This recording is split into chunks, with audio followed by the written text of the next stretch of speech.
कृषि हम लोग पढ़ रहे थे, तो देखो एक कृषि होती है सहकारी कृषि और दूसरा सामूहिक, दोनों को एक ही साथ पढ़ाते हैं। सहकारी कृषि और सामूहिक कृषि दोनों लगभग काम एक ही जैसा है, लेकिन कुछ मूलभूत अंतर है, जिसके कारण से इसको अलग अलग देखा जाता है। देखो सहकारी कृषि है, सहकारी कृषि में क्या होता है, जैसे मान लो कहीं पर कुछ लोग हैं, उनके पास छोटा छोटा खेत है, ये मान लो एक एक बीघे का खेत है, ठीक है, या मान लो आधे आधे बीघे का खेत है। अब ये लगभग 9 लोगों का खेत है, ठीक है। अब आधे बीघे का खेत है, मान लो 4-5 बीघे का पूरा प्लाट है, तो इसमें क्या होगा कि इसमें मशीनीकरण करने में बहुत दिक्कत आएगी। जैसे छोटा सा प्लाट है, अब कंपाइन से कटाओगे तब भी दिक्कत आएगी, बीच वाला कहेगा आप नहीं कटाएंगे, हमारी फसल पकी नहीं है, फिर ये बोलेगा कि इधर से ट्रैक्टर जाने नहीं देंगे, बीच वाले का फिर दिक्कत होगा कि नहीं। और किसी को मशीन खरीदना है, जब इतना छोटा छोटा खेत है, मान लो किसी के पास आधा बीघा खेत है, तो ट्रैक्टर खरीदेगा?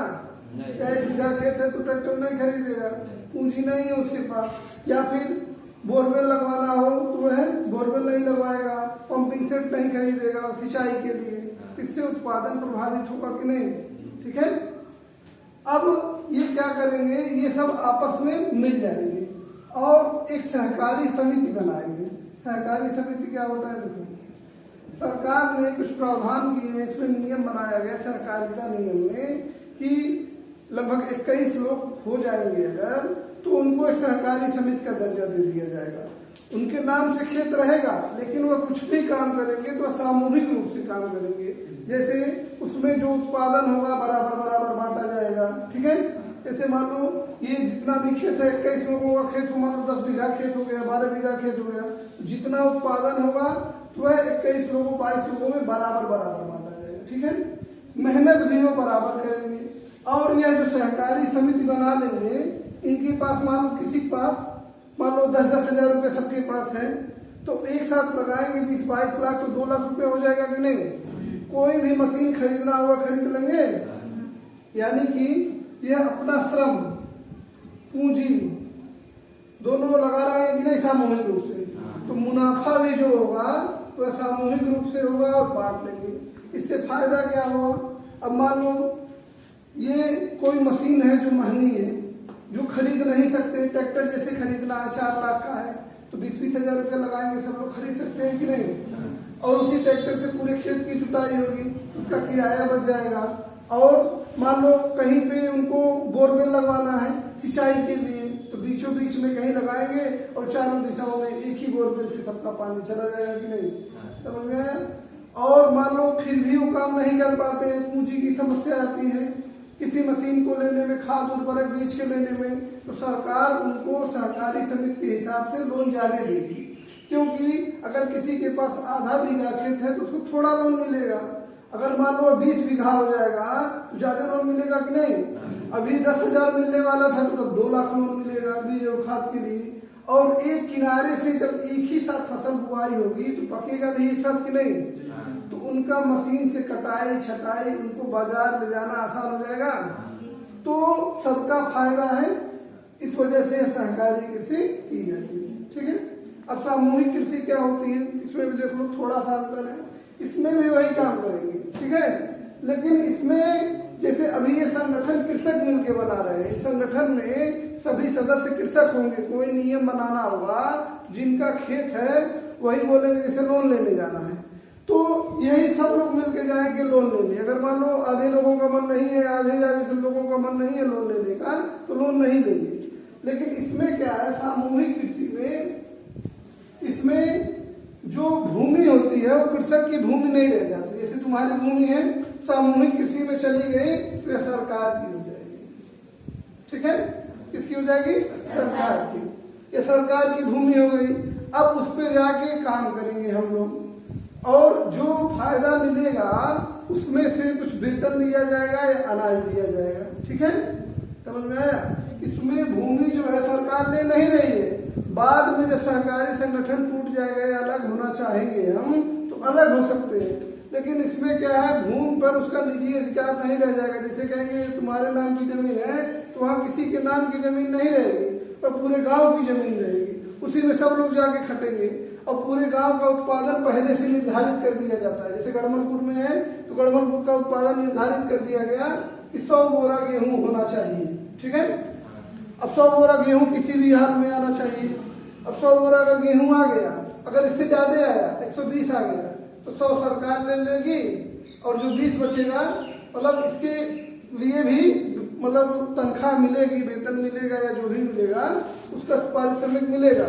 लेकिन जो 20 बोरा एक्स्ट्रा आ गया इसको भी उसी कृषक समुदाय को दे दिया जाएगा या बेच के उतना पैसा बांट दिया जाएगा। समझ में आया? फायदा है। नुकसान क्या है? देखो, अब केवल सामूहिक भूमि नहीं रहती थी। ये प्रयोग शुरू हुआ था सोवियत संघ में। सोवियत संघ, अब सोवियत संघ रह नहीं गया, उसकी जगह पे जो बड़ा देश बचा वो है रूस, ठीक है। यहाँ पे शुरू हुआ था, उसका नाम था कोल खोज।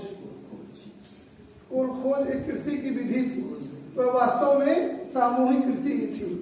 तो कोल खोज में क्या होता था कि एक तो गांव की सामूहिक भूमि हो गई जिस पर सब लोग काम करेंगे, ठीक है, लेकिन उसके साथ ही छोटी सी एक भूमि और दे दी जाती थी जिसपे कृषक का परिवार सब्जी उब्जी भी उगाएगा कि नहीं।